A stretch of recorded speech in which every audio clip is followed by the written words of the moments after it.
Hey, coming up on your favorite podcast, it's time to talk a little baseball in here. We've been football centric for the better part of a month and a half, and rightfully so.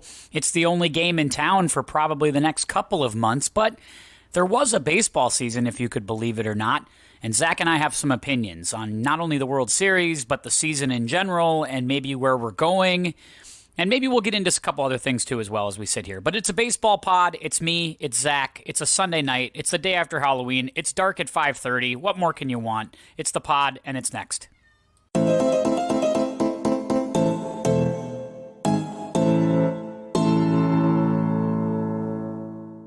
Hey, it's the Tim Anderson Podcast Show. I'm Tim.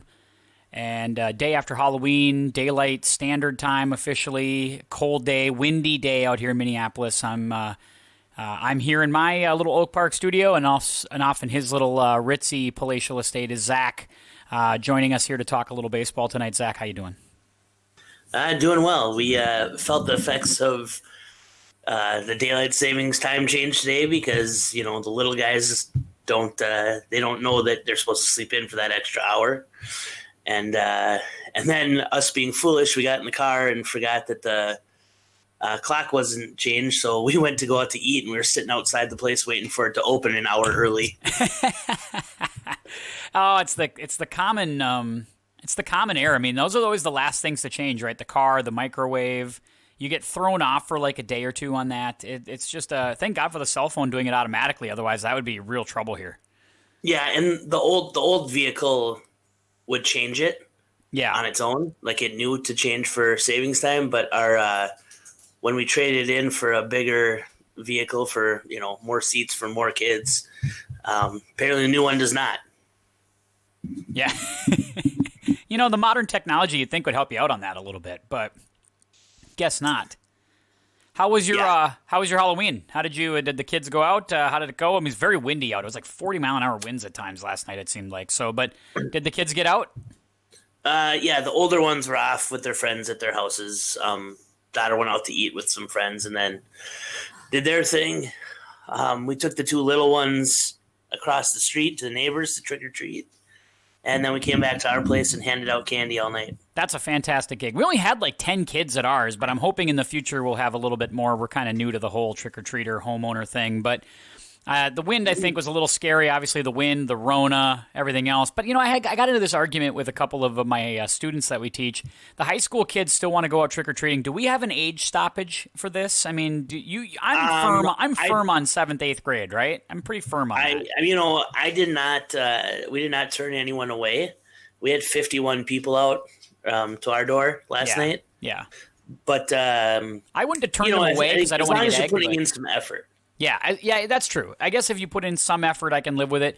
I don't like the high school kids doing it, but I mean, I don't want to get my house egged either. So you play ball, but you gotta. There's got to be a stopping point. We need a rule of thumb on this. By the way, you can email us new email up the TimPod @gmail.com, all one word. You can send us your trick or treat stopping points if there is one. Maybe there isn't one. I don't know. Maybe you're 25 and you want to go out and do that, which. I'd have a problem with that. But anyway, that's that. Obviously, the football pod will return later this week. A lot of crazy stuff happening. We're recording this on a Sunday, so the Sunday night game is happening right now, and I'm sure Zach will break in if anything crazy happens. If Carson Wentz, goes off and has a big game, I'm sure he won't talk about that. But if he has a bad game, I'm sure he'll be very quick to acknowledge that. And we'll talk about that as we go forward. So, but we wanted to talk baseball. Zach and I are big baseball guys, and we just haven't had the opportunity to really chat about this much. So it was cool for us to sit down and talk about it with the entire season in the rearview mirror, look at it with sort of a long view, a big picture, and then start to plan ahead for what's coming up this next season, if they have one, when it happens, and how it happens, and what's the structure of it, and who's to say at this point? I have to assume they will have one in some capacity. Just what does it look like, and how does it play out is the story. Yeah, and there's going to be some interesting, I think, money implications that come out, and we're starting to see it already with some of the guys that have been cut and denied their options and things like that. So it'll be an interesting year.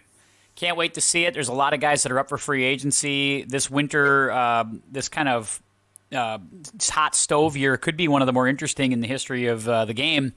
But we got to talk before we work backwards. Let's start with the current. You and I were on the pod a couple weeks ago during the football pod, and we talked about how the White Sox were actively pursuing Tony La Russa, and I think you and I both kind of eschewed that one away, thinking that there was no way Tony La Russa, 9 years removed from the game at 75 years old, was going to come back. But then you find out a 78-year-old man and a 74-year-old man are running for president of the United States. So why the hell can't he manage a baseball team? Tony La Russa's back. He's managing the White Sox. Your thoughts?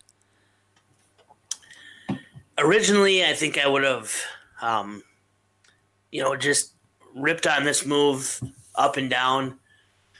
But the more I thought about it, the more I'm okay with it because La Russa was kind of on the front end of some of the new age thinking, especially with the bullpen. Yep. Right. He's the guy who's credited with slowing down the game and 18 pitching changes and all of that. So he'll fit in that aspect. But I also think he's not going to be the guy who just runs his team by looking at his calculator. And I know we're going to get into some of that later tonight, but I think he will give us some more of that gut feel stuff. And, I don't hate it for the White Sox. They kind of fell apart down the stretch and, they felt like they needed something else. And, why not Tony La Russa? They're coming. He's inheriting a pretty nice team. Like if they get a couple guys that in the pitching rotation besides Giolito, they've got some hitters. I mean, they've got bats. That team should be favored to win the division next year in theory, right? It'll be interesting to see what the Twins do and what the Indians do. I think the Indians are going to try to rebuild it. I think that the Twins are in a really precarious spot. And I think they're going to drop their payroll after this year, just with the lack of revenue coming in and who they are. And they're going to take a lot of heat for it. But I think a lot of teams are going to do that. We saw Brad Hand got cut this week by the Indians. And so they had the choice of they could have just paid him his $1 million option and let him go. Mm-hmm. Or paid him $10 million and had him for the year. And they just outright released him, which meant that any team in baseball could have picked up Brad Hand for $10 million, and no one did. And he's been one of the best bullpen arms out there. And so that tells me early that there's not going to be any big contracts for the mid-level guys, right? The top-end guys might still get a big deal, but nobody in the middle is going to get paid this year. And that's going to bring up a lot of I'm sure you'll hear collusion thrown around and things like that. But well, the collusion thing, and we can get to that later. I mean, that's you can't argue with the fact you didn't have any, in-house revenue for the entirety of a season. Like you can't argue with that. Those are missing numbers. Right. And the problem that the Players Association is going to have when the negotiations started on all of what this season was going to look like, it was clear that the owners were shooting for as short of a season as possible with as much postseason as possible because the players don't get paid big money for the postseason, right? But all the owners get that big TV check for postseason. Yeah. So all of the offers from the owners were, I don't want to say they were not in good faith, but they weren't going to pay big money for an 80-game season or a 90-game season. They wanted as few as possible so they could prorate those salaries and then get to their playoff money.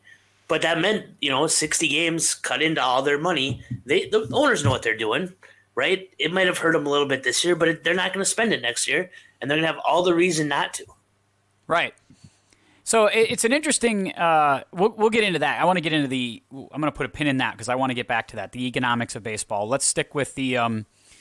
I want to just have one more thought on this La Russa move because he is the kind of the front end analytics guy as you brought in. But I think he was not necessarily analytics as much as he was just like a bullpen guy. I don't think he's a big fan of all of this war, BABIP. Walk and 3-run homers. I don't think that's his style, right? So he's kind of Correct. It's sort of the White Sox middle finger at the analytics, basically saying, like, because didn't he, when he was with the Diamondbacks as the VP, basically didn't he have like a nothing department for analytics, like almost nothing? Like he almost invested zero into it. Yeah, and I think there will be a balance there. He will be at least aware of the analytics. Does that mean he uses them all the time? Probably not. But I mean, some of the analytics stuff just gets a bit nauseating at times. Too much. Yeah, it's too much. I'd be interested to see how that move goes. Staying in the division, the Tigers made a hire as well. Obviously, everybody knows Gardy resigned late in the season. I'm sure the writing was on the wall anyway. He probably wasn't going to come back regardless. They go out and they get A.J. Hinch. Basically, as soon as his suspension's over, they hire A.J. Hinch. And he is the analytics guy and the trash can guy. Which is, I don't know what the stat is on trash can banging, like how do you measure that in the analytics, but clearly he's the guy who looks for an edge all the time. He's back. How does this go? This one surprised me a little bit in that Hinch must have thought that there was not a huge market for him, and he wanted to get back in as soon as he could. Because the Tigers are still a dumpster fire, and they're not close. Yeah, they seem like they're 2-3 years away still, right? Like right. Gardy got them going a little bit here, and they've got some young pieces, but they're miles away. Candelario was the best player they had last year, and he stinks. Yeah, and so I think that they're, with them being far away, he must not have had a ton of action. I know he was rumored for the White Sox job, but for whatever reason, he didn't end up there. And he must have just thought, you know what, I want to get back now. And so here he is. If he gets them to 500 within 2 years, I would call that probably good managerial work on his part, wouldn't you say? I mean, that's probably the way they're looking at it. Yeah, and the weird thing to me is, like, coaching a major league team, it's not like with coaching a college football team where you can parlay some success at a lesser team into a better job, right? Like, managers don't typically jump, while under contract to other jobs. So I'm not sure what his long play is here. Yeah, I don't know either. It's going to be interesting to see, but I think they're going to lose a lot of games next year if they play even close to a full season. That could be a long year for A.J. Hinch, which I don't feel terrible for him because it's, it is what it is. Although, does he get too much heat here? I mean, did he get too much of the blame or not enough? I think he got the right amount of it. It's a hard part too. I mean, so if they're doing this stuff and he's aware of it, but he wasn't the guy starting it, but all your players are doing it, I mean, what is his... I don't know. I mean, the manager only has so much power. Right.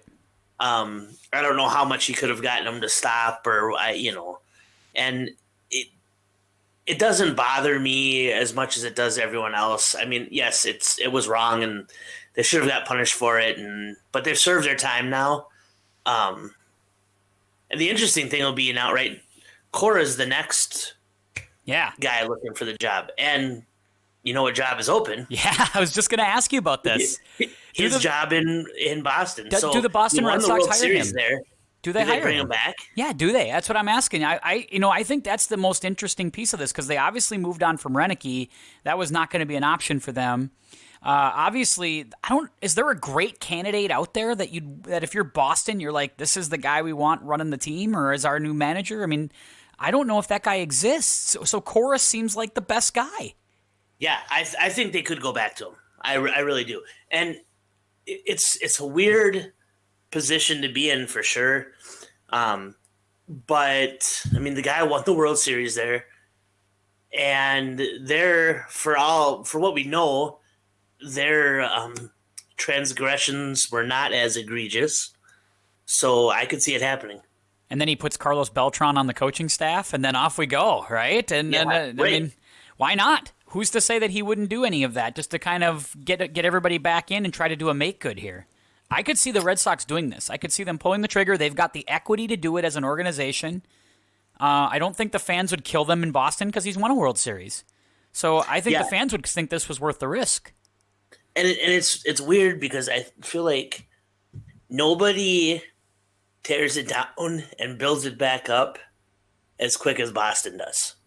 They've done this a few times, yeah. I Yeah. mean, that trade of And- Adrian Gonzalez and Carl Crawford, that might have been the single. It worked for the Dodgers. I mean, it ended up working out, I guess, because the Dodgers have now won a World Series, and got good, and they parlayed Adrian Gonzalez into some things, I guess. But man, what a great trade for Boston! That set them up for a run quickly. I think the big thing there the big thing this year for the Dodgers is Mookie, and it's really weird to me that Boston decided we had to get down underneath the luxury tax, and their way to do it was to get rid of what I think is the best player in baseball. Yeah, the young, most transcendent player. Unless they just said to themselves, we're not paying $400 million for Mookie Betts or $350 million for him.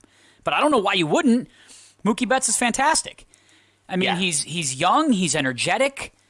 I mean, he's a marketable player. It seems way more marketable than Mike Trout. I feel like you could put Mookie Betts anywhere. Yeah, well, Mike Trout doesn't want to be marketed. He prefers the quiet lifestyle, which is fine. He doesn't want to be the face of baseball. The only thing I can think of is that Mookie Betts went to Boston on the side and said, "Listen, guys, I'm not coming back." He hates it there. Hates the weather for whatever reason, and he just said, "I don't want to do this." And if that's the case, and they were able to keep it quiet, so they could get a good deal out of it, then it makes sense. But other than that, I don't know why. But Boston doesn't have a reputation of keeping things quiet. They're the organization famous for trashing people on their way out. Right, but if Francona and the like. You've got to keep it quiet until you get the deal done, at least. Right. Because as soon as it gets out that he's not coming back, then you lose all bargaining power. I mean, it's the Johan Santana deal all over. Everyone knew he wasn't going back to Minnesota, and Minnesota overplayed their hand. Right. And all of a sudden you're trading him for a bag of magic beans. Yeah. Well, Carlos Gomez was a nice piece. I didn't mind that piece when we made the trade. But yeah, you're right. The other stuff didn't work out at all. That was really what you were hoping for. That's another great pod we can get into. When you look at, I can't remember, but the deal that Boston had on the table. Oh, for Lester? Yeah, we could have got John Lester and some of the other stuff that I think was there. Yeah. Yeah. That would have I can't remember what it was, but I'd have to look it up. But it was they were willing to deal Ellsbury or Lester, but not both, I think was the rumor. So, I mean, you could start with either of those guys. Right. Right? And then, the Yankees, I think, was, ironically enough, Phil Hughes and Melky Cabrera. And, and Phil Hughes has ended up here anyway in the long run. But they definitely overplayed their hand. And, Buchholz was the other guy they were trying to get. Oh, yeah. Yeah, so he was in the offer. So they basically said you can have two of the three, Ellsbury, Lester, or Buchholz, and we said, "Nah, we'll take this, mountain of beans from the Mets instead." Oh man, we can go back and we can do another pod on the top 10 worst trade moves by the Twins in the last 25 years. Bill Smith. I mean, when Terry Ryan resigned and left Bill Smith in charge for 6 months or whatever it ended up being, it was a couple years, I thought. Yeah, I mean, it wasn't long, yeah. right? And yeah, you're right. It wasn't long. You're right. Then he came back. Yeah, and he was worse when he came back. He's another guy that maybe should have just stayed out the first time. Yeah, but if he had, that deal set the Twins back, 5 years. I mean, yeah, Mulvey, Carlos Gomez, Philip Umber, and Delois Guerrera, and I don't know, just bad deal. Bad deal. Didn't work out. Not the Mets. Not in fairness too, the Mets aren't exactly sitting there thinking that they won that deal either. But it was probably a total loss for everybody involved. But who knows? Yeah, it was not a good situation. Are there any other managerial openings out there that I don't think there are they? I think because this was such a short season, it was harder to move on from managers, I feel like. Or at least you felt like you couldn't. there wasn't a lot of wiggle room. Obviously, we don't know about Francona's health in Cleveland, if he's going to end up coming back and all. It sounds like he is, but we don't know what that situation's like. And, everybody else just chose to kind of hold serve, it seemed like. Yeah, I think you hit it on the head, right? Short tenure or a short season makes it tough to make that move. And yeah, I don't believe nothing else is open besides Boston. Yeah, there were so many openings last season too. So there's there's a lot of guys that didn't really get a good look yet. Like, we really don't know if David Ross is going to be great in Chicago with the Cubs. We really don't know what the situation's going to be with the new manager in New York. I forget who it is. It wasn't Beltran. It was the other guy they hired. Diaz. Is it Diaz? I think it was. I don't know. And then Kapler in San Francisco. We don't really know what any of those look like at this point. Yeah. Kapler took a lot of heat for his use of the pitching staff. But he really had like 2 starters and then a bunch of random guys. So, but he definitely took some heat there, and part of that, I think, just carried over from his job in Philly, and I could see him not lasting very long. Yeah, he's like 10,000% in on the analytics. Like, if Kevin Cash is in 100%, don't you feel like I feel like it's overblown for Gabe Kapler. Like, he is him and Bill James have had children or something. There's something going on there that he is just so in on the Moneyball stuff. It's just insane. All right, so let's look back and let's review this season if we can. Maybe, do we want to look at the World Series first? Do we want to just talk like that and maybe just look at the whole season in general? I mean, do we feel like the Dodgers were? Do we think all's well that ends well? The best team wins. I think the best team won. They've got the most high end talent, and their pitching staff is pretty solid. And for as much as this new age, opener. 3 innings, but I think for the second year in a row, we saw the team with the best pitching staff win the World Series. Right. Not the team, last year when the Astros won it, there wasn't a lot of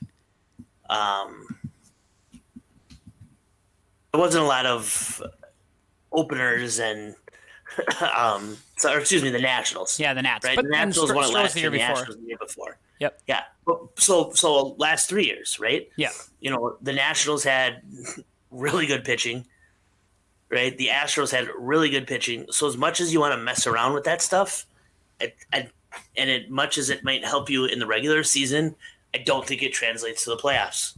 Yeah, you still need to be able to give the ball to a Walker Buehler or somebody in Game 7 and be like, get us 7 innings. You still feel like that matters. On some level, at least it should, right? At least it should still matter. Yeah, I agree. I think that the right team did end up winning in this thing, and the Dodgers were due. I mean, I think they felt like they needed to win one, and I'm not going to put an asterisk on it just because it's a season. Everybody played it. And this was the result at the end. The Dodgers were the best team. They beat all the teams in the playoffs, and they got where they needed to go. And they're the most talented team. Now, had the Miami Marlins got on a weird run and made themselves all the way to the World Series, then I think I might have had to pump the brakes on the legitimacy of the season. But we didn't have to do that because it didn't get there. Yeah, I tell you, I did like the postseason schedule with the reduced number of off days. Oh, I loved it. Yeah, getting a game every night and a whole series could get wrapped up in a week. Like, that was great. I want more of that. I loved the nightly, there's a game on every night thing. Like, I really was in on that. I thought that was really, I thought that definitely added. I don't know if that's something that they're going to do all the time or they can do because of the travel in the future, but just with this bubble thing, man, that was terrific. I loved seeing a game on every night. That was great. And it cut down on some of the excessive pitching changes and stuff. You really had to strategize about what you were doing. You can't just throw a bullpen game out there, and because you have an off day tomorrow, because that wasn't there to help you. So if you wanted to go with the full bullpen day, great, but you better do something on the next one. Right. And it seemed like it didn't stop Kevin Cash. I mean, I felt like he was still running bullpen games out there every couple of nights. There were guys that were pitching, I swear, 4 days in a row, and I'm just sitting there going, like, how is this the best move? Like, how is this the strategy? So this might be the time now to transition to Kevin Cash in this part of the World Series. Obviously, he's going to get looked at for the Blake Snell thing, and we'll get to that. But overall, I just thought that this was not a the Rays. I just don't love the way the Rays play baseball. I like a Rosarena. I think that guy's going to be really cool to watch in the coming years because he seemed like a real spark plug that got hot. But this team doesn't hit. This team doesn't. They don't pitch. I mean, they pitch okay, but the starters don't last longer than 5 innings. This isn't. I just don't like this Rays team, and I don't like the way they play baseball. I've decided that.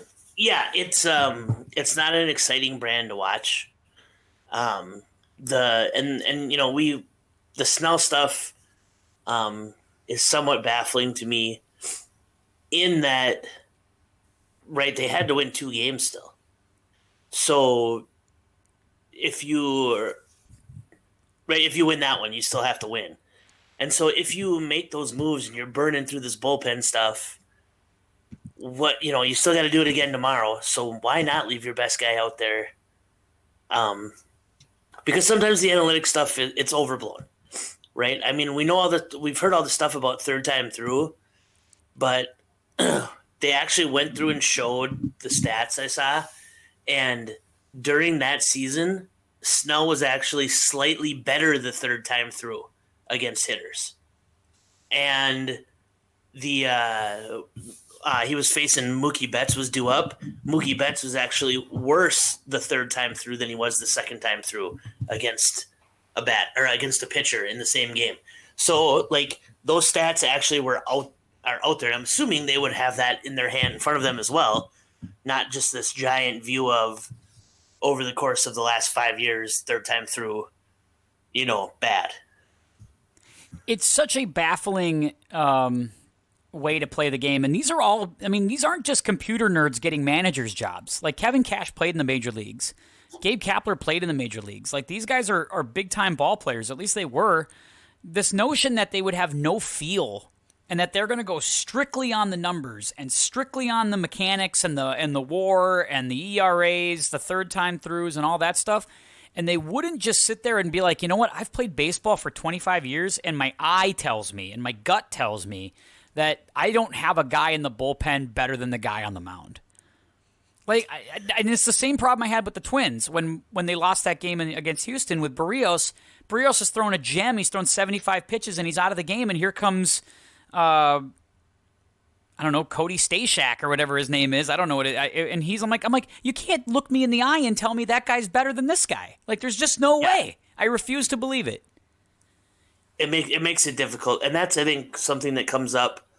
They went back to the well, right, with Anderson, and he had given up a run in like 6 straight appearances or something like that. Yeah, he wasn't very good at all. For as good as he might have been in the 60-game part of the season, they figured him out in the playoffs. Like, it's different when the same team has to see you every single night. They've got you figured out.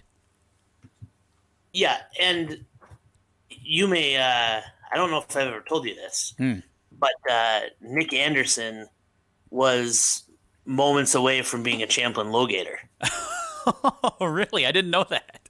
So in the previous year, he had played town ball up in Sauk Rapids, and he knew one of our guys, and he had committed to playing with us. And then he said, hey, I'm going to go try out one last time with this independent, baseball and see if I can make a run at it.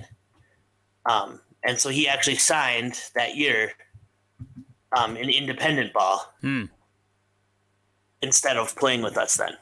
So he was moments away from being a Logator. By the way, for those of you who are listening who are not from Minnesota, the Champlin Logators town ball team here. We have many town balls, great mini town ball action in our state. Like, it's a great town ball state, like for baseball, for kind of that town ball feel, a small town feel. It's great. It's awesome stuff. And and Zach's been a longtime veteran of semi-retired, I would argue, semi-retired member of the town ball league, and now works as sort of a kind of a quasi secondary manager, base coach guy. I don't know what to call you anymore.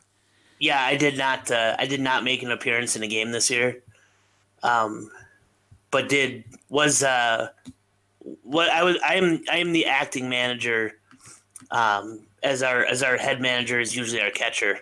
So, when he's catching, I'm in charge. Do you go full uniform when you manage, or are you are you Connie Mack? Do you wear a suit to the ballpark? I mean, how does this work for you? Full uniform. Full uniform. Full uniform. You don't believe in the warm up jackets or anything like that either. You're going to wear the full gear out there. I admire that. I want more managers doing that. Full gear, knee high socks. Yep, full gear. Thank you very much. I appreciate the way that you throw it back. The Blake Snell pull. I mean, we all know it was a bad. It just seemed like a bad pull, but this isn't all on Kevin Cash because this has been the thing that we've seen throughout the year and without the last couple of years in baseball. We're going down this road where a good start for a pitcher is like 5 1/3.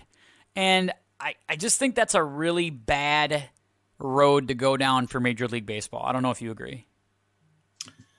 The style, the game is frustrating, I think, right now. And the weird part about it is, like, I hear we're making all of these rule changes or talking about them in an effort because the game is too long, is what I hear.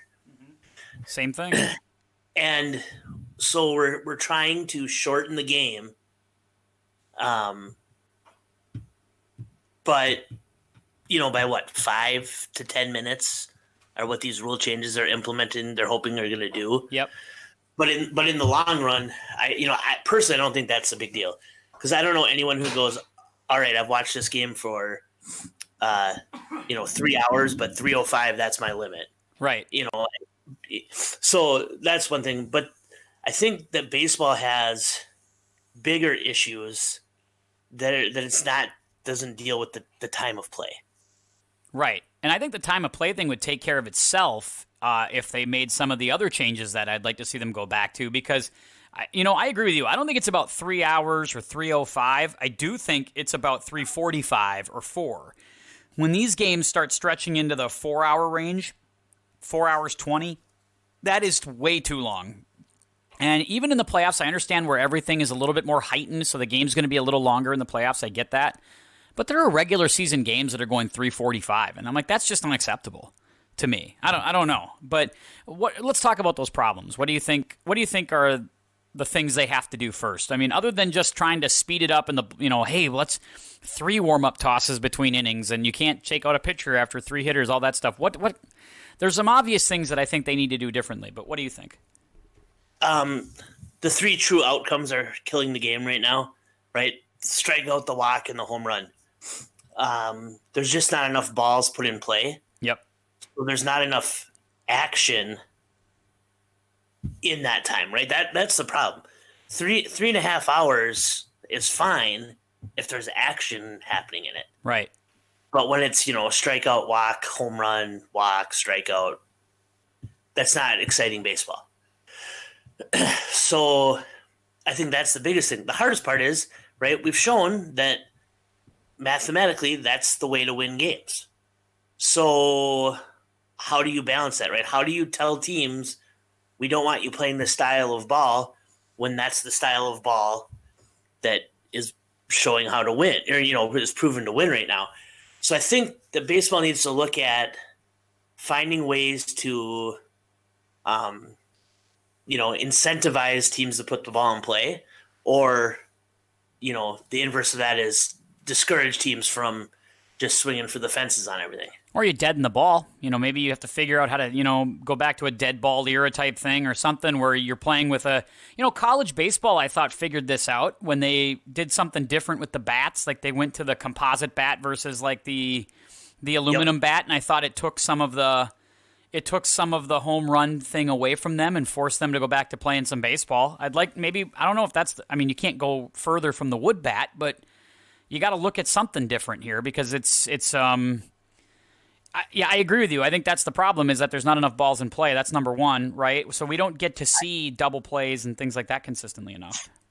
I wouldn't mind seeing the fence moved back. And and I think that's feasible at a lot of stadiums. Sure. Yeah, 'cause so many of them have brought them in already. So just move them back. Right. So that's where I feel like you have the ability to do that.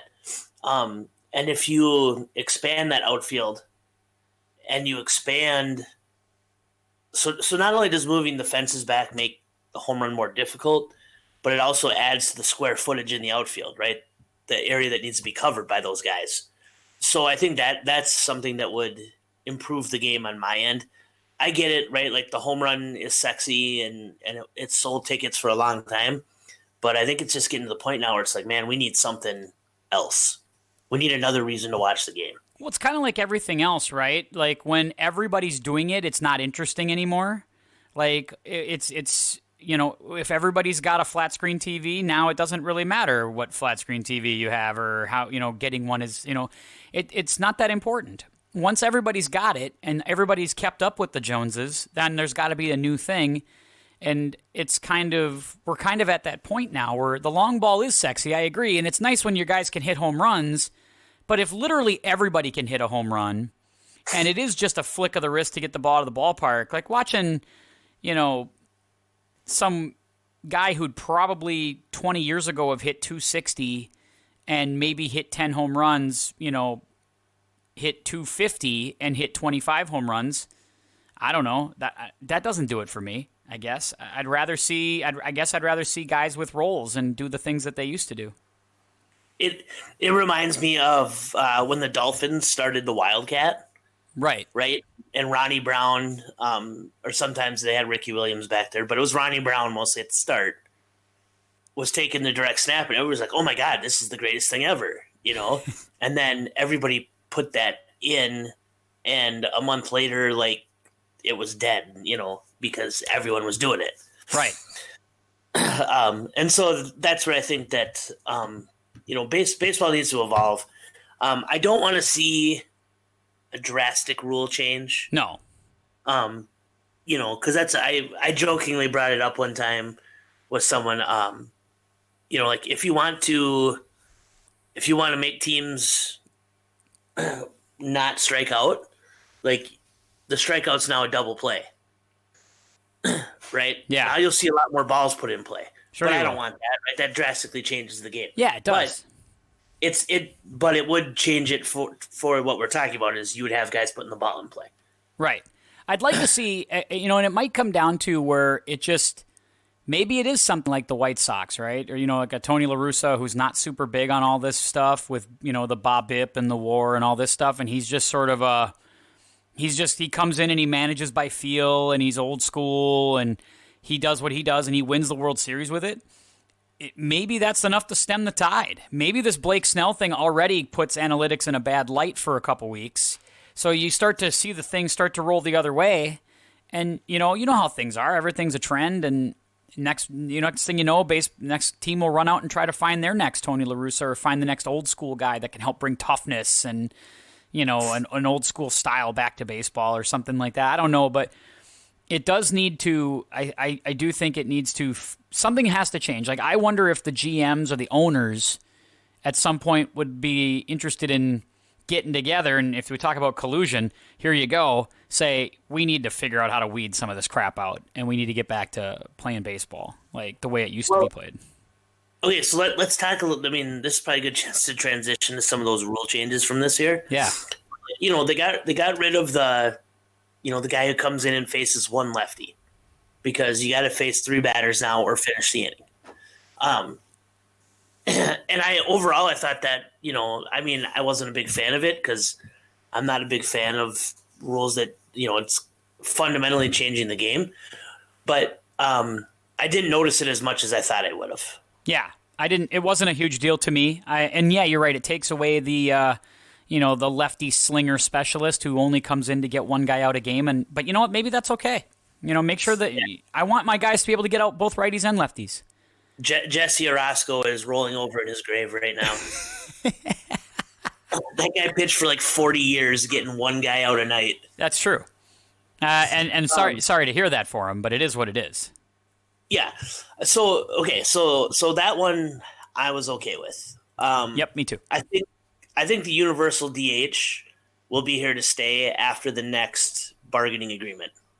Yep, I agree too. And that didn't bother me either. Did that bother you to not see a pitcher hit? I can go both ways on it. It definitely does incite more action to the game. And I get the traditionalists who like it, but I was okay with it this year. And I'm okay with it going forward. And I think the only reason why it's not in immediately is because the owners are going to use it as a bargaining chip, in the next round, because the players want it, right? It adds, you have another starter on every team. Yep. That's going to get paid starter money.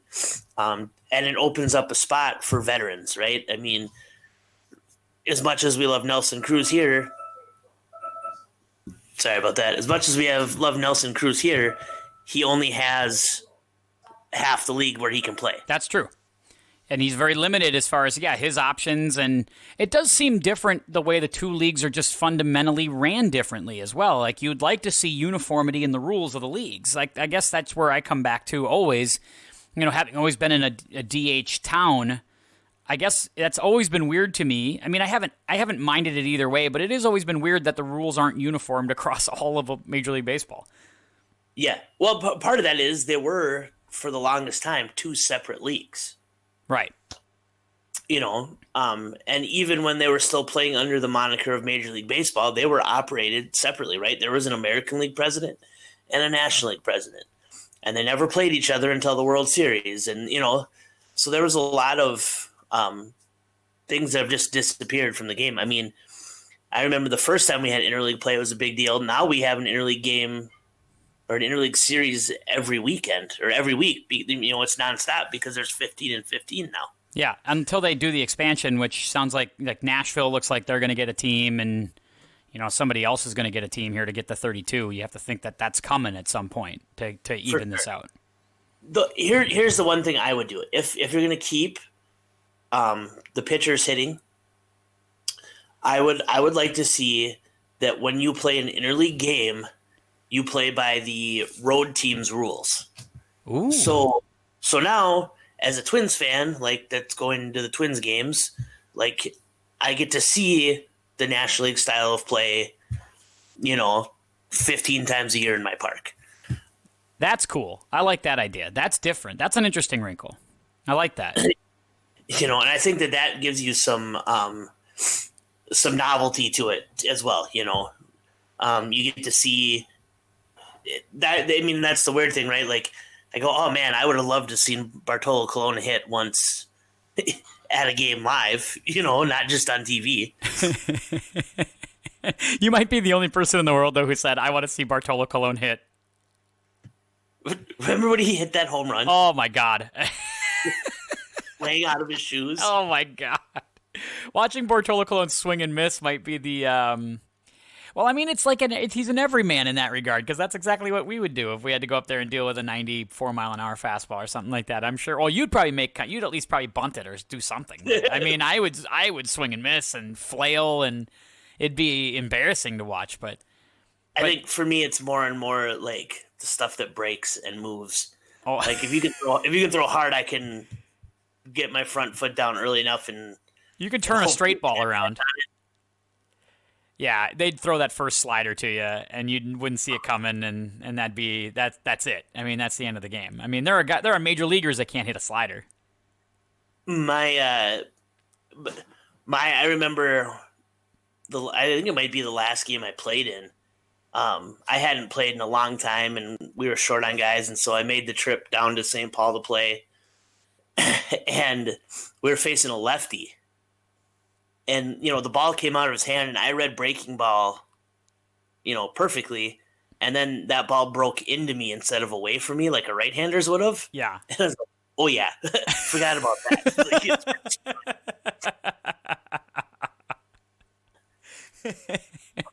I'm diving out across the plate, and it's hitting me in the knee almost. Oh, man.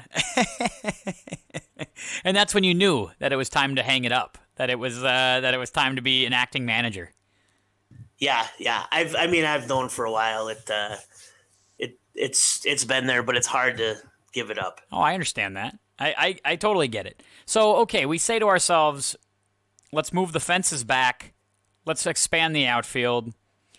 Do we like the idea of deadening the ball somehow? Is there a way to do that, to make the ball just be... I mean, we don't have to make it heavier. We don't have to do anything like that. But is there just a way to make the ball not go as far?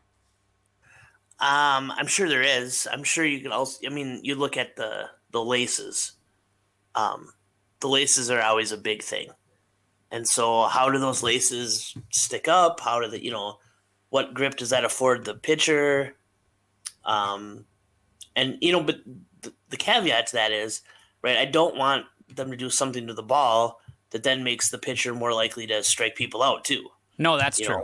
Yeah. Right? Like, so that's where it becomes difficult when you're messing with the ball. Yeah, I don't want the ball to curve more. I don't want them to be able to like spin a slider I don't want that to happen. I just want them to be able to do what they do to the ball right now without changing the integrity of the baseball and figure out a way for the ball to not go as far.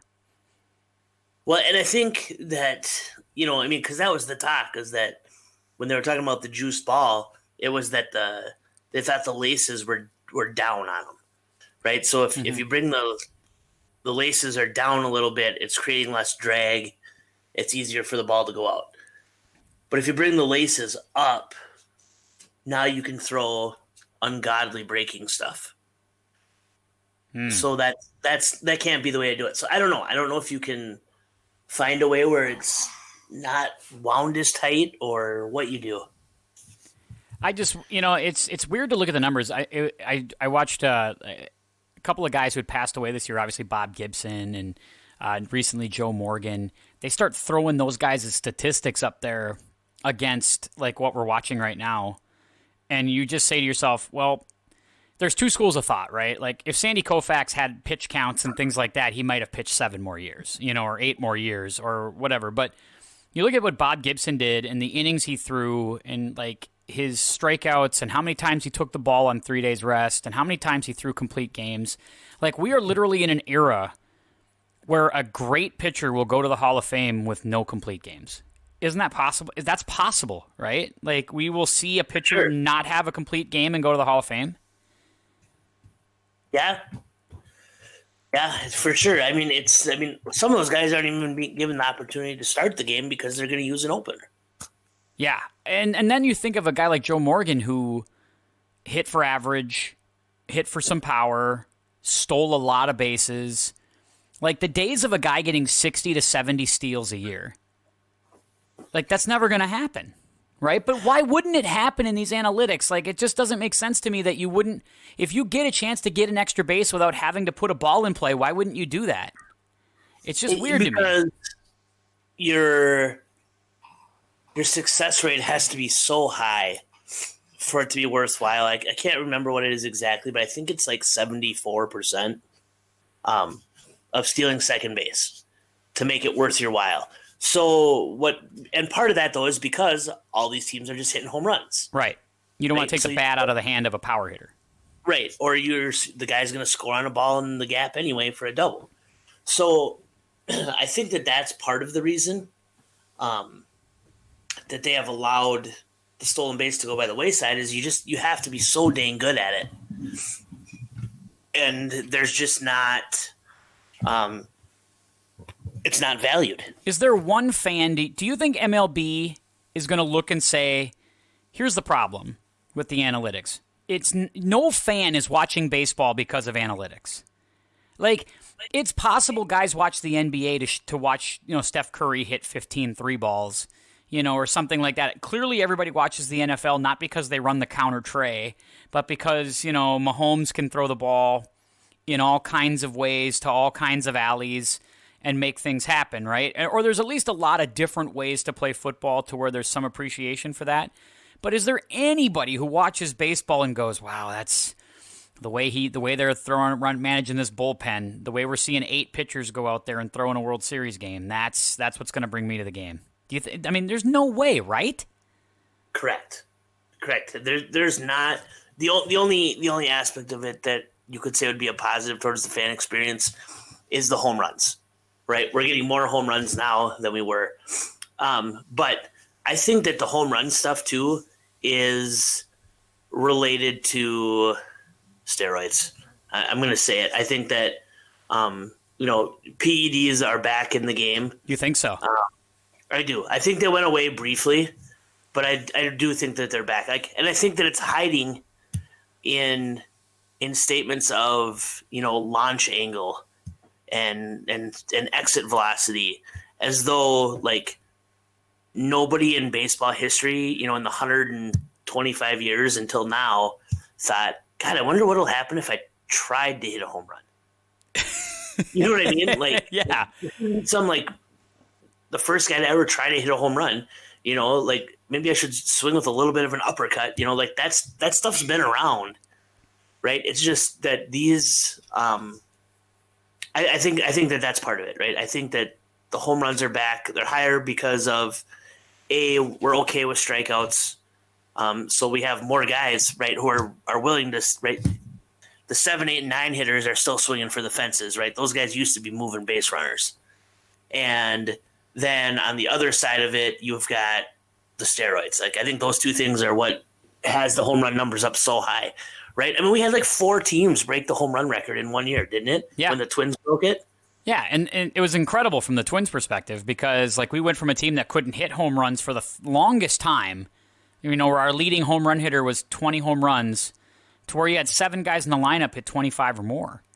Like, yeah. And that's unheard of. Like, and it's, I as much fun as it is to watch, a lot of home runs, and it's like, but it still ended up, we ended up in the exact same place that we did in 2009, hitting the ball all over the yard with base hits and stuff like that. We ended up out in the first round of the playoffs, not winning a game.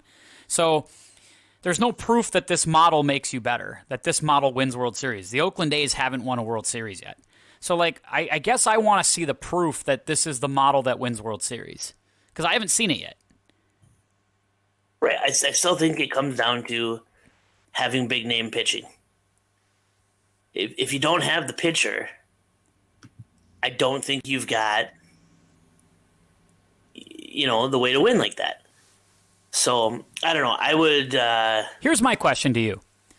If you're an organization, like, say you're Boston, or say you're New York, or say whatever, and you just spent $400 million on Garrett Cole, and now you're going to have to spend a couple $100 million on Blake Snell when he becomes available. Why would you spend that money on a guy who can only pitch you 5 innings or 6 innings? Like, at some point, don't you think starting pitcher value drops off the table? Because it's like, hey, look, all I care about is we get 10 guys who throw 95 who can run out of the bullpen. All I need you to do is do 5 innings. Kenta Maeda can do that for half the price. So why would I pay you $25 million a year for 5.5 innings? I think the caveat to that is, we did have expanded rosters this year, and almost everyone spent those roster spots on additional pitchers. Right. Right. We were up to 28 guys, and teams were still going with 12 position players, and like I think that if you don't have as many bullpen guys, it makes it harder to do that. It makes you lengthen, with your pitching. That would be a rule that I wouldn't be opposed to, is limiting the number of pitchers a team can carry at a time. That could maybe get you back too, right? Yeah, if you go to, say, the max you can have on a 25-man roster is 11 pitchers. Yeah, or even 12, like I think that because every year it seems to creep up. It creeps up. Right. It creeps up. And I think that that's the other part of this conversation, like what, ails baseball a little bit, is that you don't see any late inning strategy from the offensive team because they don't have any moves to make, right? They've got 3 guys on their bench. One of them's the backup catcher, so they're always so reluctant to put that guy in the game, which drives me nuts at times. And so now you're just down to 2 guys on the bench, and 50% of the time one of those guys is banged up, so they want to give him the night off anyway. So you don't see any offensive moves, right? You don't see a pinch runner very often. You don't see teams trying to do things like that. And I think that would help the game too. That would bring some interest back.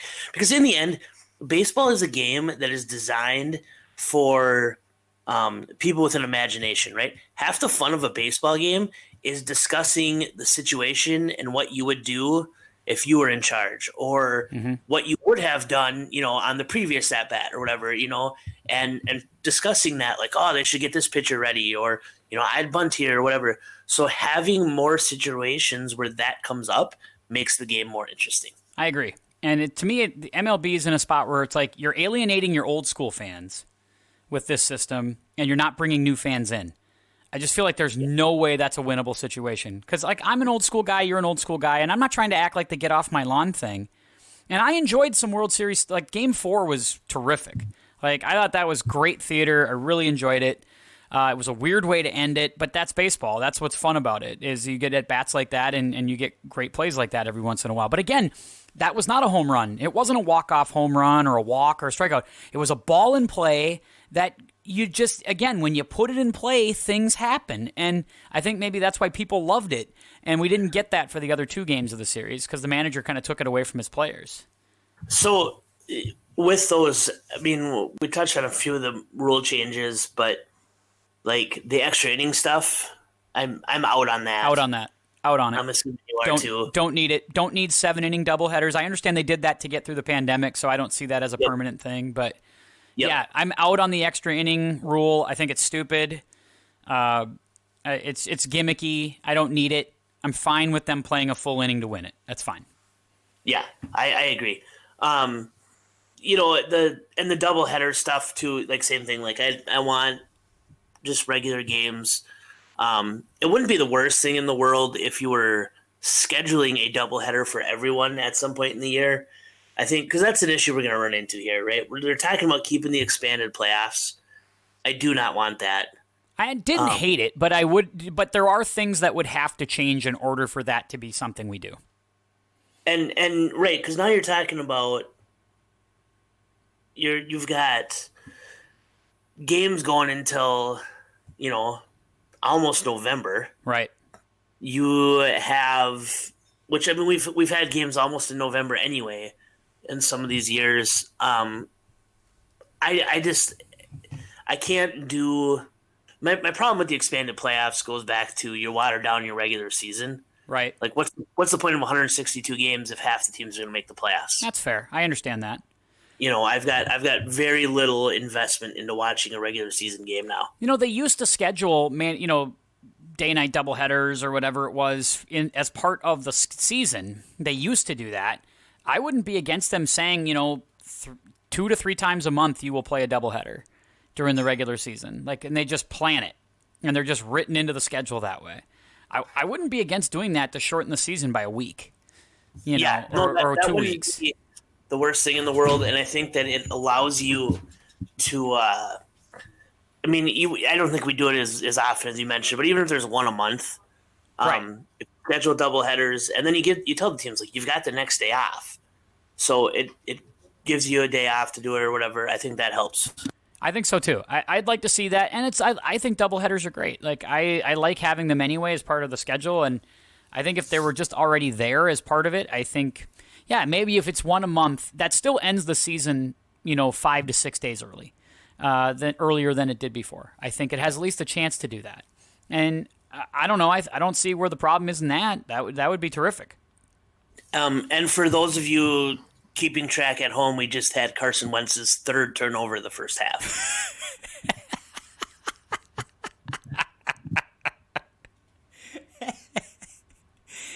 Oh, he was your go-away player of the week or of the year. You want to see no more. There should almost be like an exile island for you, Zach, of just all the athletes and coaches you just want to put on an island and send them away for 6 months. This one may not stand up, though. It looks like he only got 1 foot down and then maybe a knee, but it looks like the knee might be on the line.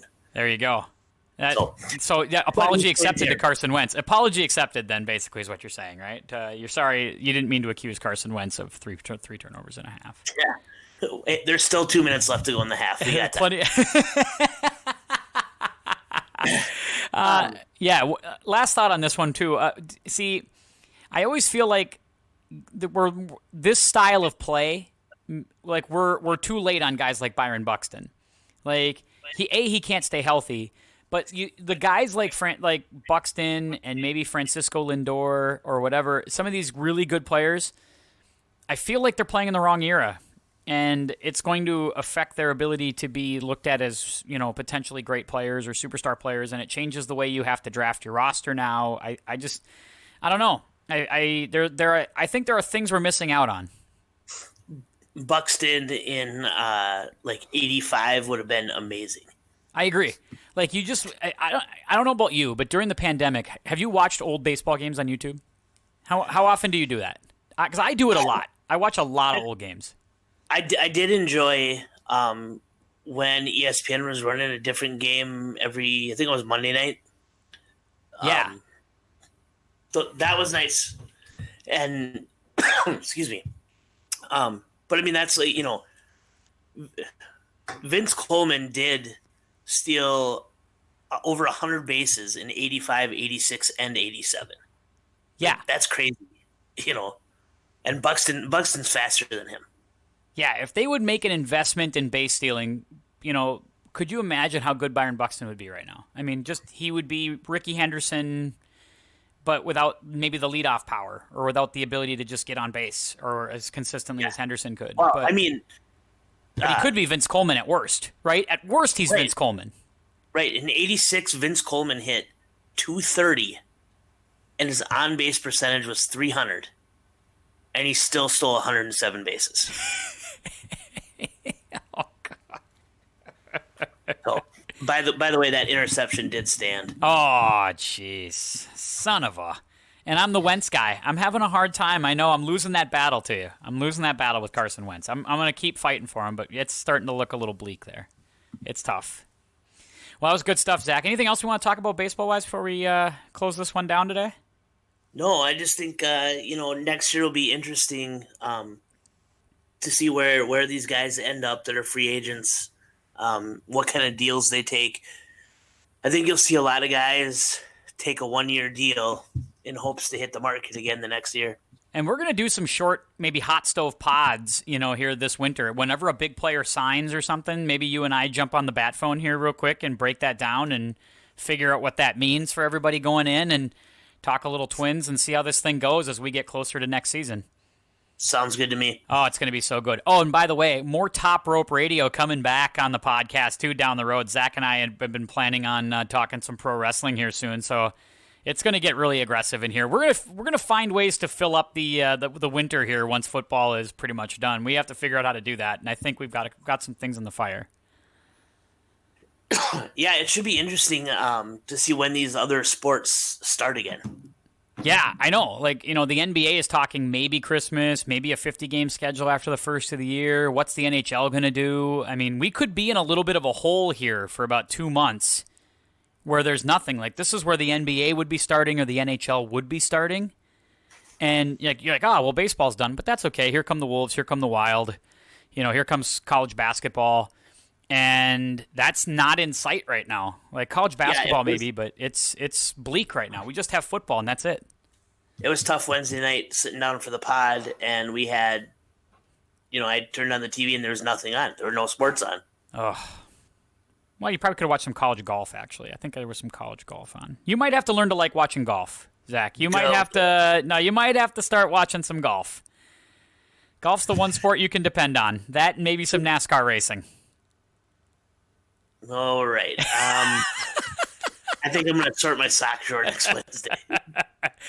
So that'll wrap up this pod. Remember, the NFL pod is back. It's Ryan and Zach with me. We usually drop that thing Wednesday night, and we want you to keep going ahead and listening to that. But again, we try to mix in these other pods when we can. Obviously, talking a little baseball today, but maybe it'll be something else down the road. And we urge you to keep on listening. Apple Podcasts, Spotify, also our home site at podbean.com. That's timpodcast at podbean.com. You can go ahead and watch it there or listen to it there. Our YouTube channel, as soon as they fix the YouTube glitch, will be up and running on that, and that'll be pretty cool as well. And once again, you can shoot me an email anytime at thetimpod@gmail.com. All right, everybody, that'll wrap up the pod this week. For Zach, I'm Tim, saying keep your head up, and we'll see you next time.